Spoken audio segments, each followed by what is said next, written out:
welcome to Soma City. My name's Ryan Snow. I'm one of the pastors here, and so glad that you're here with us. I remember the day almost like it was yesterday, December 30th, 2000. Some of you weren't born yet, but that's okay. I know a couple of you weren't because you're my children, but that was the day in which this beautiful woman named Libby decided, against probably wiser judgment, to say yes to this journey called marriage with me. And I remember literally just about every detail of the day. I remember specifically the first 2 hours after we left our wedding reception. Which, by the way, we're not going to have that talk here. But so we had this amazing wedding. There were about 8 to 10 inches of snow on this day, which worked well because our last name is Snow. So it's just a picture-perfect day. We had a reception. I lived in Columbus at the time. We were moving to Columbus, and we had a reception at Lourdes College. And I remember walking to our car, sobbing my eyes out after what we had just done. We had left everybody we had ever known, all our friends and all our family, and we got into my 1996 Toyota Camry, and we drove her 1999 CRV. So we were living large, and so we got into the Civic, also known as an SUV, and we started this drive. And I remember for the first hour sobbing my eyes out. And Libby had never seen me really cry, but I was bawling I could barely keep it on the road. And she's like, "What's happening?" And I'm like, I can't believe what we just did. Like, this is crazy. Like, that we're allowed to go on a vacation together and I was a youth pastor at the time. I'm like, I'm not going to get fired. This is amazing. I get to go on a vacation with a woman. This is going to be great. And so that part, was just like kind of amazing. But I was also just like, what did we just say yes to?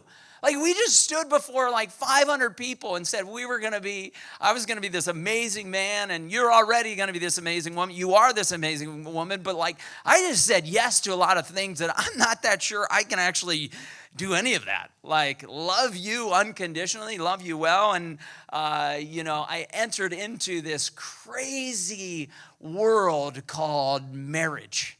And some of you are there, some of you want to be there, some of you want to be out of that, some of you've been there, done that, and you're out of it, and you're here this morning, and we've been in this relationship series for the last 3 weeks talking about romance and what it means to be single, and this crazy perspective that this man named the Apostle Paul sets before us in this letter that he wrote to one of the churches that he helped start in the city of Corinth, the ancient city of Corinth. Now, to give us perspective on this letter, the Apostle Paul was one of these people who actually opposed everything that had to do with Jesus. And then in this miraculous encounter that you can read about in the book of Acts, this man named Saul became the Apostle Paul, a sent one to go out and start new congregations, new communities of people that love Jesus. And so he's writing this letter to deal with some of the issues that they were facing as it related to their bodies and what they were doing and how they were relating and sexuality and marriage. And as we've heard for the last 2 weeks, if you've been with us, or if you've watched the messages online or you want to go do that, we would encourage that. It's been this just radical kind of paradigm shift on how we in the 21st century and how they in the first century think about relationships. And one of the things that I love that Sammy has said over the last 2 weeks is that the argument of the Apostle Paul in this letter is that your life story is greater than your love story. Your life story is greater than your love story. And what I want us to see this morning as we continue in this conversation, and specifically in 1 Corinthians 7, is that the Apostle Paul is laying out for us not everything that the scriptures teach on marriage, not everything that we need to know about marriage, but I think it is the perspective that for many of us, if we are married, or if we're thinking about marriage, or if someday we hope to be in a healthy marriage, that it is the perspective that can change everything about how we experience what we believe to be a gift from God, namely marriage. And I have called this message the marriage mindset. the marriage mindset. I'm going to pray, and then we're going to dive into this message and have a lot of fun and laugh a lot, maybe cry, maybe throw things at me, or get up and walk out, whatever you feel like doing. But let me pray for our time, and then we'll jump into this message together. Father, thank you for this morning. Thank you for the opportunity to gather in a place like this with a group of people who are in this journey called life together. God, thank you that there are people in this room who at this moment are passionately close to you and want to hear from you this morning. There's people that may have been just drugged in here by a parent or a spouse or a friend, and they're just wondering, what is this place? I thought I was just going to the movies, and I'm in a church now. And so, God, we just pray for wherever anyone is at, that we would hear from you, God, just as they heard from you in the first century through this letter, that we would have our minds potentially reoriented, and we would begin to see why you have given us marriage, why you've given us relationships, and that maybe this morning you would restore those of us that are just struggling in this area, those of us who've had pain and abuse in this area, those of us who've had longings and expectations that have gone unmet in this area. And God, that you would just meet each person where they're at through this message. I ask that in your name, Jesus. Amen. Well, we are glad to have you here if it's your first time here. I just want to say very quickly that I am not a marriage expert. I've been married for 19 years, and the only thing I know about marriage is that everything that I thought I would be good at has just kind of been dismantled in my own marriage. I think I entered into marriage thinking I'd be really good at it, and I think within about the first week, we got married December 30th. I think I remember at the end of January, within a month, writing out like 27 ways I'm the worst husband on earth. Like, not because Libby reminded me of those. That was not the case. It was more just because I was like, oh my goodness, I stink at loving another human being. Ron Rolheiser, there's a name, Ron Rolheiser, in his book, Sacred Fire, writes this about the honeymoon syndrome. He says this: when we are in the honeymoon stage of love with someone, we aren't so much in love with that person that we think we are, as we are in love with love itself and with the experience of being in love, with what being in love is doing to us. We're in love with a wonderful, powerful, fiery energy inside of us. That's why when we are first in love with someone, that other person alone is sufficient to take away our restlessness and loneliness. It is enough to be with him or her. Functionally, he or she is God for us. That's why obsessions in love can be so paralyzing. But always, even if we are wonderfully faithful to each other, this feeling eventually disappears. Wah, wah. I know, you're upset right there. No matter how good someone is, eventually he or she will not be enough for us. A certain necessary disillusionment sets in, and with it, a certain disappointment and sadness. We discover that we have married a human person, not God, because only God is enough. I think Ron Rolheiser hits on something that for many of us, marriage reveals. And that's when you get married, you marry a human being. Isn't that, can we just pause on that for a minute? We had a workshop yesterday on God and sexuality, and one of the things that I said is that I think that for many of us, life would just be a lot easier if we could marry a golden doodle, which I know sounds awkward, but they just never disappoint you. They can't talk back. They're just kind of furry and fuzzy and fun. And it's like, they're just there. They're happy. They'll sleep if you want. They'll throw a frisbee. But there's just never a problem with a golden doodle, really, for the most part. They don't bite. I mean, some of them do. Some of those more poodly ones are snappy on you. But the ones that have a little more golden in them, I don't know what that makes them. F-19, I don't know what. I think that's a fighter jet. But you all know what I'm talking about, you dog connoisseurs. But yeah, it's just one of those things that when you get married, you marry a human.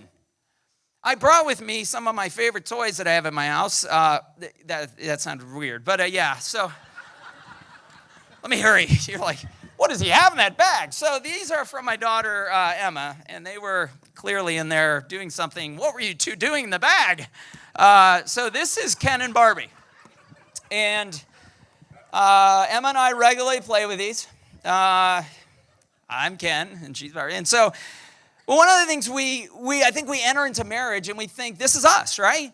And very quickly, Ken and his six-pack and Barbie, and she's never met a pair of skinny jeans she didn't like, and she's just perfect, flowing hair. It's like she just stepped out of a salon. It's like she's this perfect little couple. Very quickly in any marriage, if your marriage is like ours, gets exposed, and you realize, like, Ken becomes crazy Carl pretty quick. And Barbie becomes ugly Betty pretty quick. She doesn't wake up looking like that, right? Your hair's out to here. It's like, whoa, what happened there? And it's like, that's marriage, because you married a human being. You didn't marry a doll, thank God, or a golden doodle, which is illegal. And so, but that's reality, right? And there's this mind shift that we're going to see in this letter that's Paul's writing, that I think for many of us human beings, because we marry human beings, I think can transform us if we enter into this mindset. See, the truth of the matter is we all walk around with a story that we're telling ourselves about everything in life. But namely, this morning, we do that about marriage. There's a great book on mindset by a woman named Carol Dweck. She's a leadership expert, and she says this: if parents want to give their children a gift, the best thing they can do is teach their children to love challenges. While this is written to a parent, I think it applies to marriage. To love challenges, to be intrigued by mistakes, to enjoy effort, and to keep on learning. That way, their children don't have to be slaves of praise. They will have a lifelong way to build and repair their own confidence. Dweck is this expert on mindset within how we have a growth mindset in life. And I think for marriage, many of us come up to this thing called the wedding day, and we think, well, this is the day we arrived.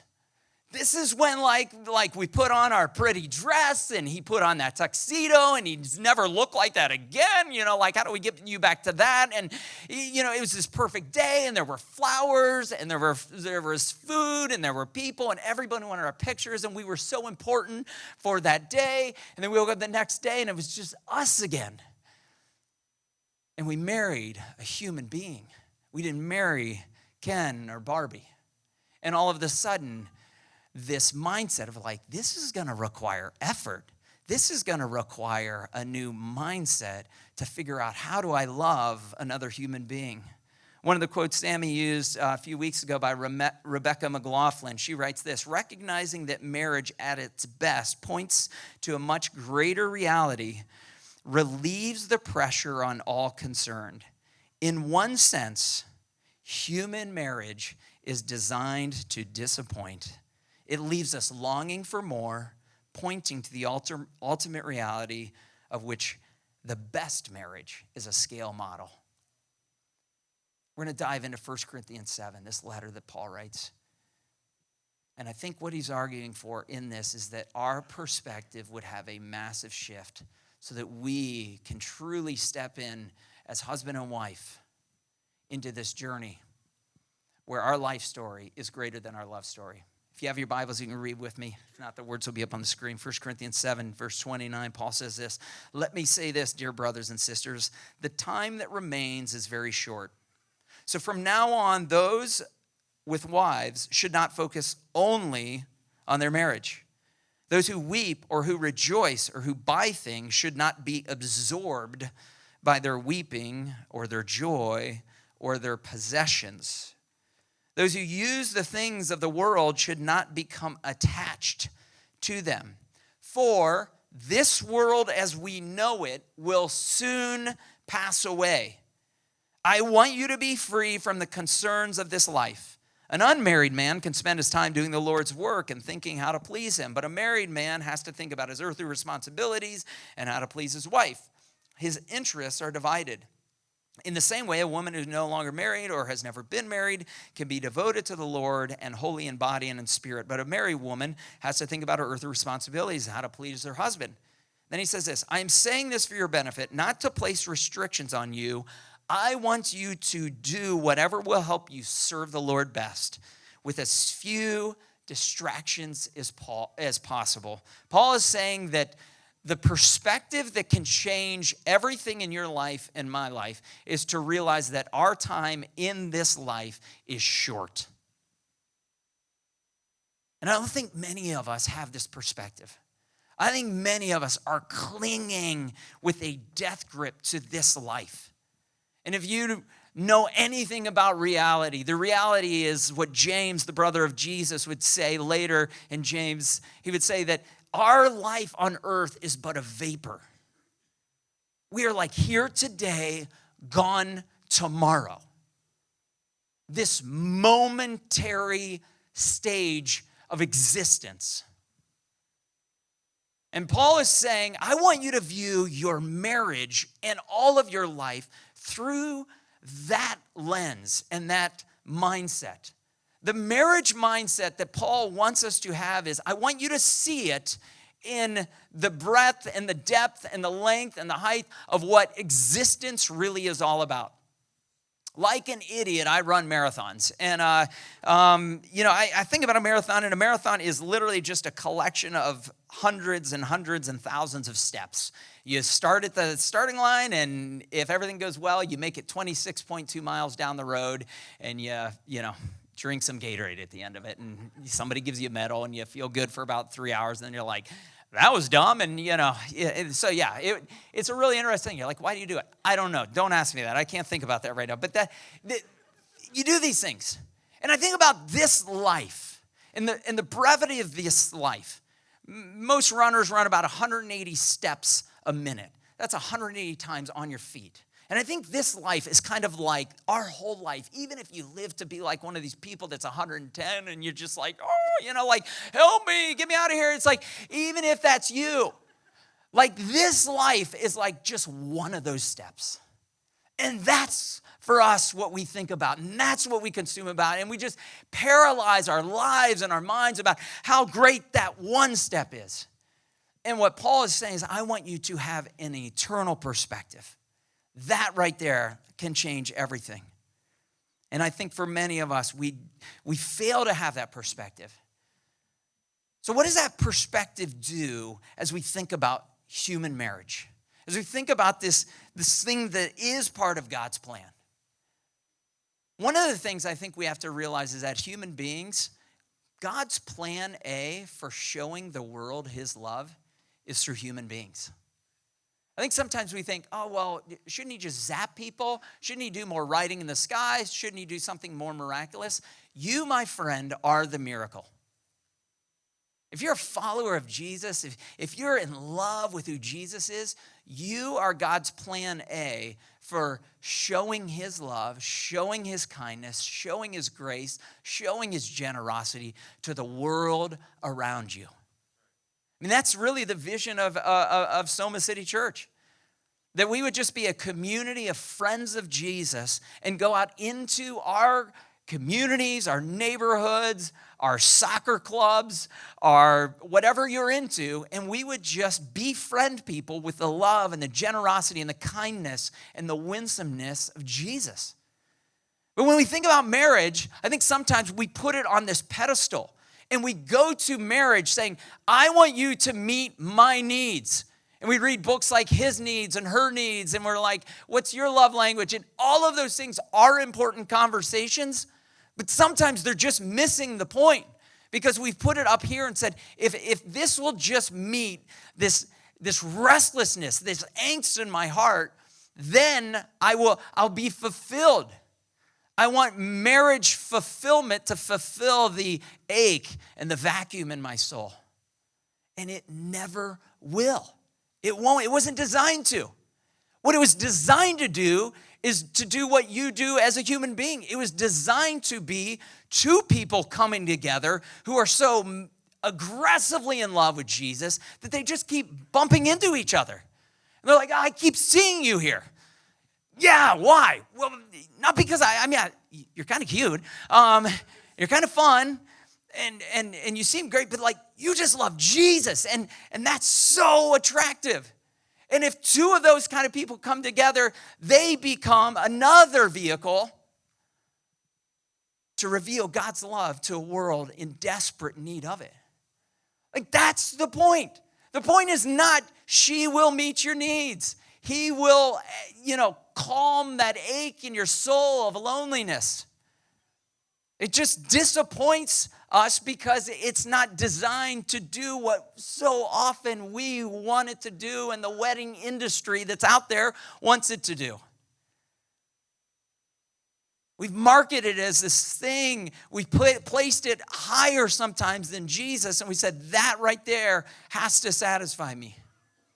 And what God's saying is, no, we have an opportunity if we're married or you're thinking about marriage. We have an opportunity to be two people who are just insanely in love with Jesus. And as we continue to just grow closer to Jesus, and we do that in some form of a union, this thing called marriage, we get to be what other people get to be. We get to be a way in which a vehicle, a vessel that will show God's love to a world in desperate need of it.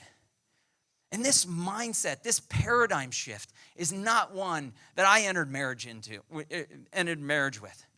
I mean, I had a thought of that, but I still thought, this is going to end the restlessness. This is going to end the loneliness. This is going to solve my problems. Marriage has not solved any of my problems. It's only magnified them. It's only exposed them. It's only realized, I am really crappy at loving another human being. I'm not good at this. The big question that marriage forces us to ask is, what is really the focus of your life? And if you're married, what's the focus of your marriage, really? I think for many of us, we've made this, especially in the North American context and especially in the North American church, we've made this such the epicenter of what it means to follow Jesus, and we've missed out on just following Jesus. And so we have marriages crumbling, 50% of them, because we've gone to this thing and said, fix me. Oh, it's not working. It doesn't work. Jesus works. It's not the point. Jesus is the point. When two people become madly in love with Jesus and they're committed to him and then to one another, something amazing can happen. But he's neither the center.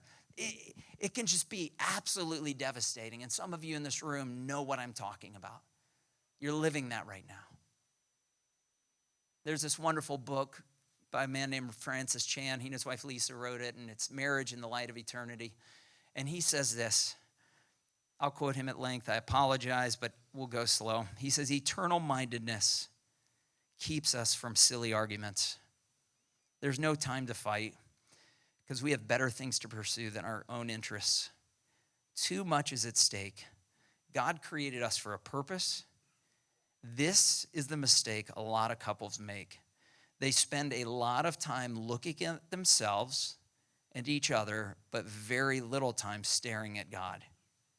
When this is the focus, they naturally begin to structure every aspect of their lives around the few years they have with each other on earth, rather than the million years they will spend in his presence or away from his presence. These people live as though they're not dying. They live as though the king is not returning. Even now, they write in this book, we are working to make sure that our family is set up for the future. And when most people make that statement, they are talking about financial security for the last few years on earth. When we say it, we're referring to the million years that come after that. People accuse me of going overboard and preparing for my first 10 million years in eternity. In my opinion, people go overboard and worrying about their last 10 on earth.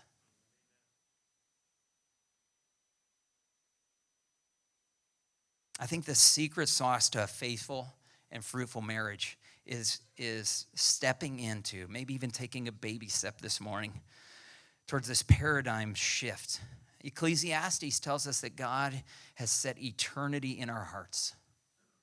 God has set eternity in our hearts. God has set this longing for an infinite thing to satisfy us.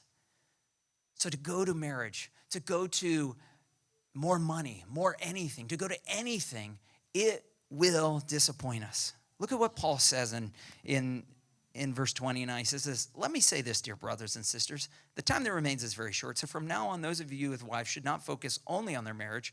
For this world, as we know it, will soon pass away. Sammy mentioned this, I think, briefly in one of the last two messages, is that marriage doesn't enter into heaven with us. Paul's saying this existence will soon pass away. Then he says in verse 32, I want you to be free from the concerns of this life. I want you to do whatever will help you serve the Lord best with as few distractions as possible. See, the call to marriage is really the same call to follow Jesus. The call, the invitation into marriage is the call to follow Jesus. I've performed a couple weddings, and maybe a dozen or so, maybe 15, I forget, several. And those are amazing days. And I feel like I'm like the bearer of bad news for about every wedding I do. Because I stand before a couple, and they don't remember anything I say, I know. But I do say it anyways, not because I like the sound of my own voice, but they've asked me to do the wedding. So I'm going to at least try to attempt to say something that they would remember. And basically the overview of the wedding ceremonies that I've done have been, you guys have no idea what you're about to do. So welcome. I don't have a lot of formalities. I just like, you are both clueless, as I was.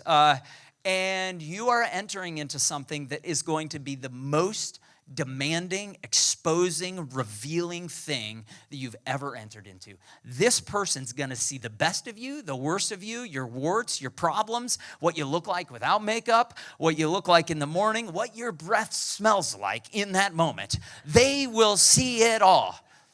You look really amazing today. That's going to end. Like it just does. Right?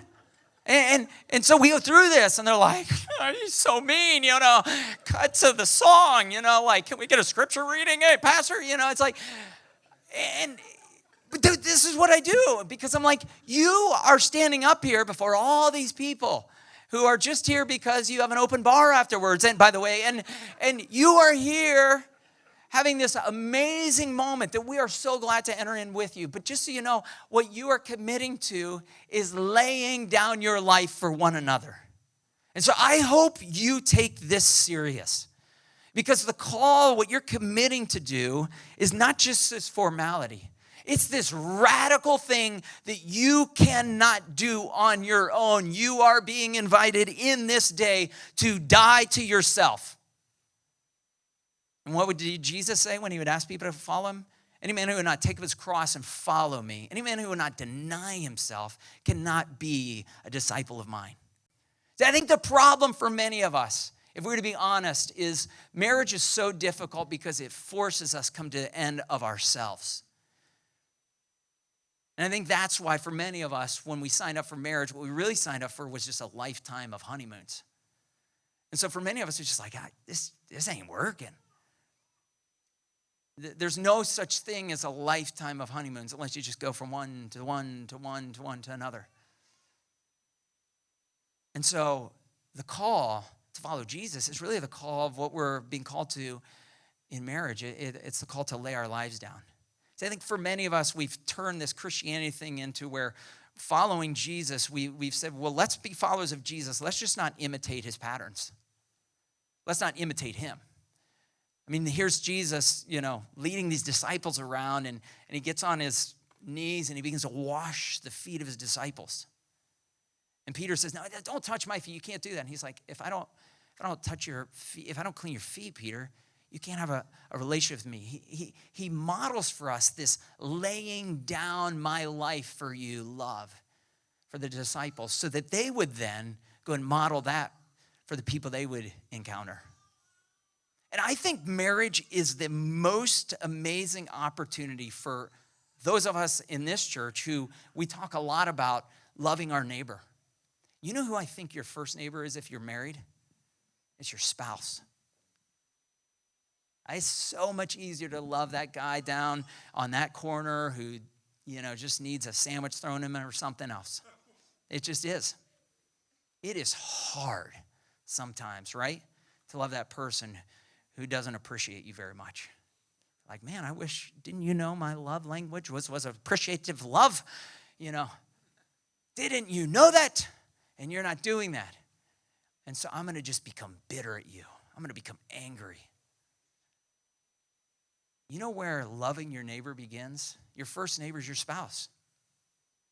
The first neighbor is that person who's staring you in the face every night before you fall asleep, or has to watch you pathetically snore. Right? I mean, Libby, she just doesn't never stop snoring. No. I do. At least that's what I'm told. Marriage is God's gym to begin to imitate his love. It's where we get to practice this radical love. And one of my favorite stories that I've read oftentimes in a wedding is about this lifetime of investment, making this investment of love. About 25 years ago, there was a book written called A Promise Kept. It's written by a college professor and president, a guy named Dr. Robertson McQuilkin. And in there, he tells the story how for pretty much the last 20 years of his marriage, he loved his wife through Alzheimer's. Any of you had a relative or a family member or a friend go through Alzheimer's? It's my grandfather passed away having Alzheimer's, so it can be challenging, it can be difficult. And he loved his wife Muriel for 20 years with this disease. And one day he was at work, and one of his graduate students said this, and I'll just read from his book. I don't think I have the words up there. But the student said, "Don't you ever get tired?" Like, tired? He said, "Yeah, every night. That's why I go to bed." And she said, "No, I mean tired of looking towards Muriel, the wife, who sat silently in her wheelchair, her vacant eyes saying, 'No one at home right now.'" "Why, no, I don't get tired," McQuilkin said. "In her silent world, Muriel is so content, so lovable, that I sometimes pray, 'Please, Lord, could you let me keep her a little longer?' If Jesus took her home now, I would miss her gentle, sweet presence. Oh, yes, there are times when I get irritated, but not often, because it doesn't make sense. And besides," check this out, he says, "I love to care for her. She's my precious." The honeymoon phase is you just kind of become fallen in love with being loved. McQuilkin says, "I love to care for her. I love to lay my life down for her." Friend, what is your focus this morning? What's your focus in life? If you're married, what's the focus of your marriage really? Have you stepped into this invitation that Jesus is offering us this morning to live a life of undistracted devotion to him? To live our lives not in light of the next 10 minutes or the next 10 hours or the next 10 weeks. Those are important, but for the next 100 years and 1,000 years and 10,000 years. What if you took your marriage and said, let's live our lives, let's invest our resources, let's think about our existence on planet Earth in light of eternity. Years ago, when I had just started following Jesus, somebody gave me this autobiography by a guy named Jim Elliot. Jim Elliot was a Wheaton College grad, went to Ecuador to be a missionary, and within 5 days of the mission to these primitive, people in Ecuador, he was killed. But in his journal, he wrote this note. He said, "He is no fool who gives what he cannot keep to gain what he cannot lose." He is no fool who gives what he cannot keep to gain what he cannot lose. I think for us, we're going to marriage and be like this, we got to do this, we got to do this, we got to do this seminar. All of those things there are practicalities to life and marriage and family and sexuality and raising kids and that chaos. Like there is that reality. But there's also this opportunity, if you're married or you're thinking about marriage, to enter it with the right perspective, an eternal mindset. Same as said week 1, our life story is greater than our love story. It is amazing, friends, when two people wrap their minds and their hearts and their lives around that reality. And they say, we're going into this. When a couple will grab one another's hands and say, babe, we are diving into the mission of God together. Jesus is amazing. Let's pursue him together. Let's put our little tiny momentary marriage in his hands. I think for many of us, and many of you, if you're here this morning, you're just struggling relationally, whether it's from a past marriage that has wounded you, whether it's from one you're anticipating and longing for, or whether you're right in the middle of one going, man, this is hard. There can be a change in our hearts when we begin to see our lives in the light of this momentary existence. But we have to take a step. Some of us have never taken that step. Some of us have never really said, yeah, I'll surrender everything to follow you, Jesus. I give you my life. I give you everything. I give you my hopes, my dreams, my resources. Take my life. Here it is. Every week we extend that invitation to people to just pray a prayer. It's not the only conversation you need to have with God, but it's a starting point. Saying, Jesus, I believe in you. I trust in you. You are enough. And I give you my life. It's just a simple prayer. I wonder this morning, while some of us maybe need to pray that prayer individually, I wonder if some of us, if you're sitting with your spouse or they're here, maybe they're serving in another area this morning, but if that's a prayer as a couple, you need to pray, Jesus, I believe, we believe, and we give you our lives. What would that look like? What would that begin to do as you just begin to be infatuated with Jesus and he meets your needs? He meets your deepest longing. He cures the anxiety and restlessness of your soul. And all of a sudden, you get to do life. You get to do mission. You get to do this momentary journey with another person. I want you to bow your heads. We're going to pray. If you're here this morning and you've never said yes to Jesus, I invite you to just raise your hand and say, I want to pray that prayer. I want to pray the prayer that says, Jesus, I believe and I give you my life. Nothing else will satisfy me. Nothing else will quench the longing in my soul. There's an infinite vacuum in my heart, and it can only be met by an infinite God. And so I've just been running, trying to find something to fill it. And God, you are the answer. And so I want to say yes to you, Jesus. I want to say I believe and I give you my life. If that's you, raise your hand. Just say yes to Jesus. You're here this morning and this thing of marriage has held you captive. Either the longing for it, it's become your little God, and you just walk around heavy and disappointed because you don't yet have that. Or you're in the middle of it and it's hard and you keep going, why is he this way? Why is she this way? And God's this morning saying, hey, I want to reorient your lives. I want to pray for you. Father, I pray for each person here, wherever they're at, as Paul says in 1 Corinthians 7, that you would help each of us as a community set our eyes upon you, Jesus. You are the author and the perfecter of our faith. You are the one who has taken all of our shame, all of our guilt, and you invite us into friendship with you, the living God. God, what could you do in a church like this, in a room this size, if two people who are committed to you say, we're doing this together. We're going to put our marriage and our lives at the throne of Jesus and say, Jesus, do more in us and through us than we could ever figure out how to do on our own. Blow our little cookie cutter existence apart. And Jesus, you come, you take control, you take the throne in our marriage and lead us where you have us to go. Forgive us, Lord, if we've bowed to the God of marriage rather than you, God. Reorient our hearts. Meet us where we're at this morning. In Jesus' name, amen. I want to invite you, if there's anything we can pray for you for. If you're married here and you're just like, man, we've tried to make one another the center. We need Jesus to be at the center.